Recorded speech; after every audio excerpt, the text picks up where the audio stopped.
Hey everyone on YouTube, this is Hella Bella. This video is going to be about my hosting on Airbnb. So I got started hosting about a year ago and I am back into hosting as of the month of August. I thought it would be a good opportunity to start hosting again, especially since I've been going on some longer trips lately.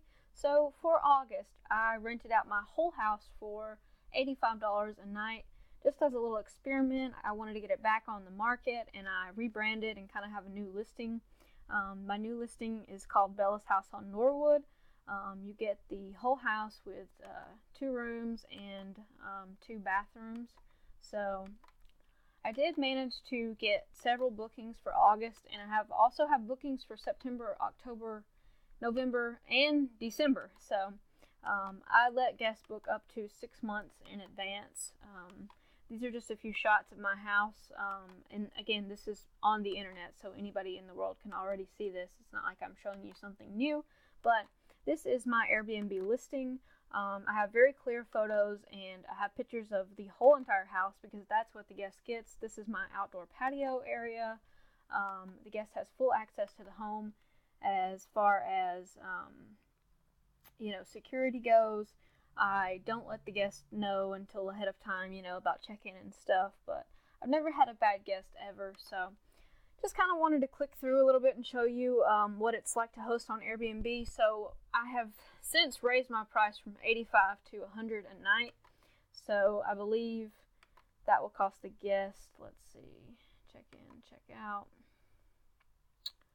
Yeah, so if the guest booked my house at $100 a night, they would wind up paying $124 after the service fee, the Airbnb charges, along with the occupancy taxes that we have in Alabama. So Airbnb takes care of all of that. As you can see, I have a check-in, check-out time, kind of a little bit about what I include, and obviously my reviews down there are really good.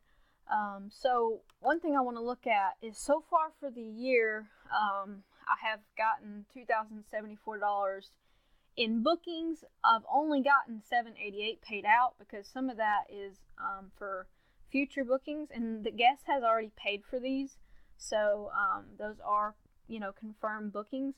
I wanted to look at August because that is the first month that I've really been getting back into this. So August 2017 was this past month.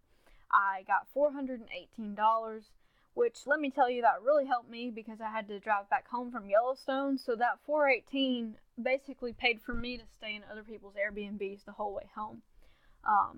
And so I really, really like this because it tells you some data about, I had 5 nights booked out of the whole month. So basically, I have an occupancy rate of 24%.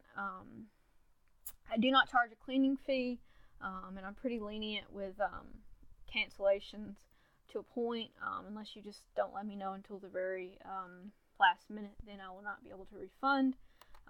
But as for September, looks like I have $494 booked for September. I've already got, 6 nights booked in September. So that puts my occupancy rate at 23%. My goal is to get my occupancy rate to 25%, which means I would be really utilizing my house 25% of the time and be having guests in the house.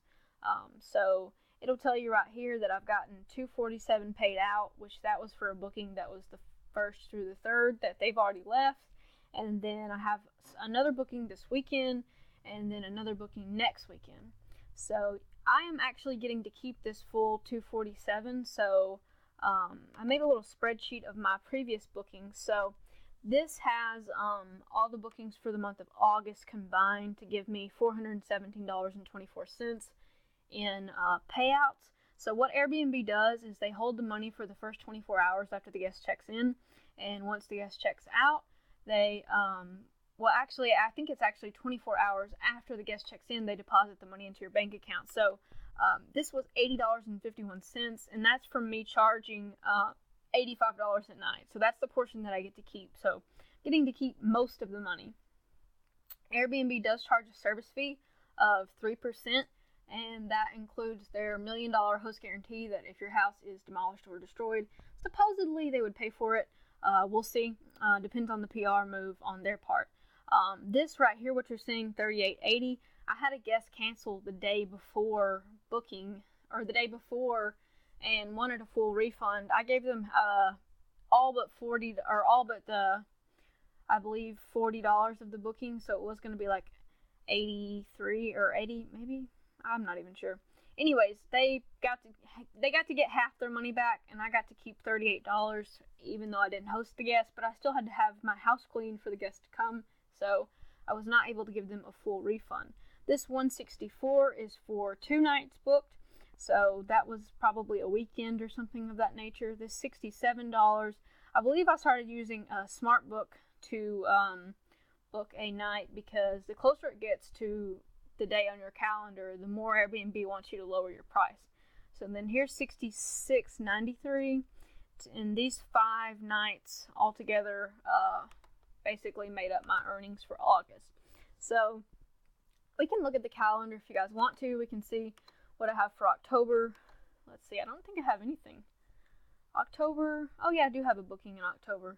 Looks like I have 3 nights booked in October.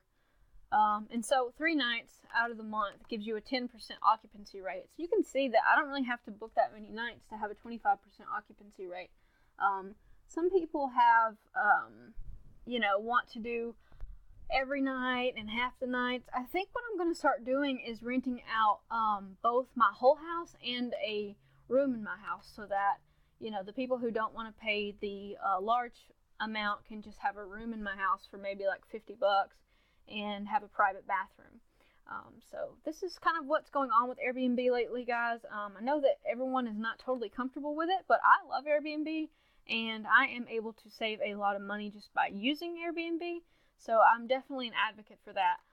In the comment section, I'm going to post a little link that you can sign up with. It's my little referral link, and I believe that you'll get some money off your first booking, and I will get a little bit of money if you do book. I think I just get a travel credit, so I don't actually get a referral bonus or anything, but I do get some money for the next time I travel or take a wild trip to New Orleans. So that would be much appreciated if you support this channel, if you use my little referral link. But anyways, that is just a little bit about what I'm doing on Airbnb and a little sales update for the month of August. So thanks for watching, guys.